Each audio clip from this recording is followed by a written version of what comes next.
सभी के लिए लेके आए हैं फिजिक्स का एक नया टॉपिक जिसका नाम है प्रकाश। और इस चैप्टर को मैंने एनसीईआरटी से तैयार किया है। साथ ही अपकमिंग वैकेंसी के एग्ज़ाम पॉइंट ऑफ व्यू से इसको मैंने तैयार किया है, जो पूरी तरह से डिटेलिंग करता है। और उसके बाद हम लोग इसके एक एक फैक्टर के बारे में पढ़ेंगे। तो चलिए चैप्टर को शुरू करते हैं।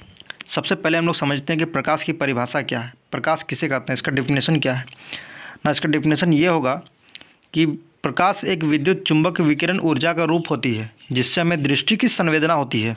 प्रकाश क्या है सर ना? प्रकाश एक विद्युत चुंबक विकिरण ऊर्जा का रूप है जिससे हमें दृष्टि की संवेदना होती है। अंग्रेजी छात्रों के लिए ना the light is a form of energy which can be sensation of sight in our eyes. क्या है सर ना? The light is a form of energy, the light is a form of energy, the light is a form of energy which can be sensation of sight in our eyes. The light is a form of energy which can be sensation of sight in our eyes.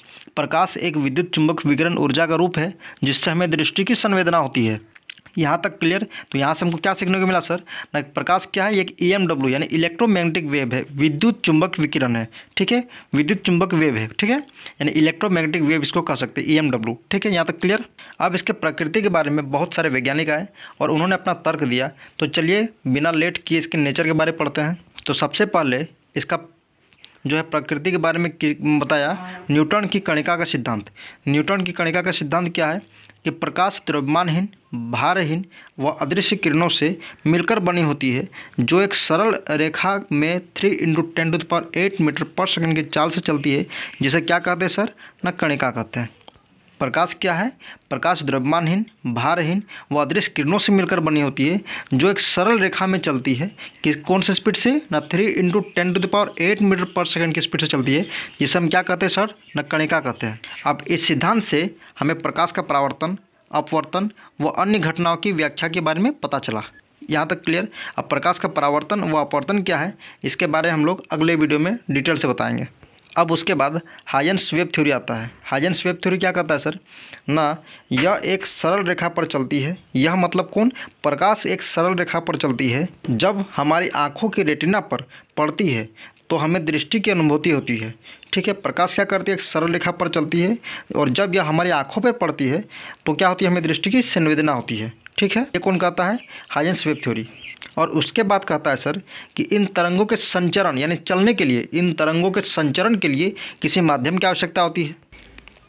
तो sir जाहिर सी बात है, इन तरंगों के संचरण के लिए किसी माध्यम की आवश्यकता होगी। तो उस काल्पनिक माध्यम को क्या कहते हैं? हाइजेंस ने इस काल्पनिक माध्यम का क्या नाम दिया है सर ना? ईथर। क्या नाम दिया है? ईथर। अब चलिए समझते हैं ईथर क्या है। ईथर एक भारहीन, कम घनत्व वाले, बहुत अधिक प्रत्यास्थ मतलब इलास्टिसिटी वाले काल्पनिक माध्यक है। ये क्या है? एक भारहीन, कम घनत्व वाले व बहुत अधिक प्रत्यास्थ वाला एक काल्पनिक माध्यम है। ठीक है, और साथ ही कहता है कि ईथर सभी माध्यमों में आसानी से प्रवेश कर सकता है और इसमें प्रकाश के संचरण के सभी गुण मौजूद होते हैं। यहाँ तक क्लियर? यह हाइजेंस वेव थ्योरी कहता है।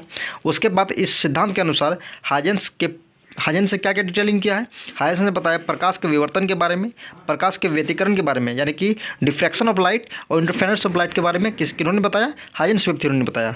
लेकिन इन्होंने प्रकाश के ध्रुवण के बारे में कोई जानकारी नहीं दी। ये इसकी कमी है। ठीक है, प्रकाश के ध्रुवण के बारे में इन्होंने जानकारी नहीं दी। इन्होंने क्या किया? सिर्फ विवर्तन यानी डिफ्रैक्शन और व्यतिकरण यानी इंटरफेरेंस के बारे में इन्होंने बताया, लेकिन प्रकाश के ध्रुवण जो होती है उसके बाद ध्रुवण के बारे में इन्होंने जानकारी नहीं दी।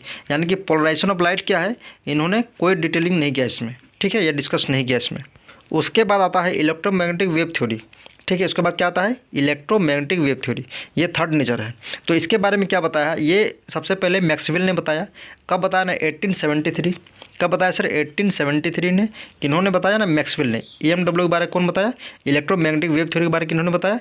मैक्सवेल ने बताया। कब? 1873। अब समझते हैं कि इलेक्ट्रोमैग्नेटिक वेव थ्योरी है क्या ना? प्रकाश जो है एक इलेक्ट्रोमैग्नेटिक वेव है, जैसा कि हमने आपको स्टार्टिंग में बताया कि प्रकाश एक विद्युत चुंबक विकिरण ऊर्जा का रूप है जिससे हमें दृष्टि की संवेदना होती है।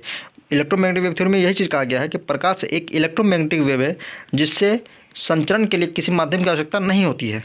हाइजेंस ने क्या बताया कि संचरण के लिए, प्रकाश को संचरण के लिए किसी माध्यम की आवश्यकता होती है, लेकिन इलेक्ट्रोमैग्नेटिक वेव थ्योरी क्या कहती है कि प्रकाश को संचरण के लिए किसी माध्यम की आवश्यकता नहीं होती है।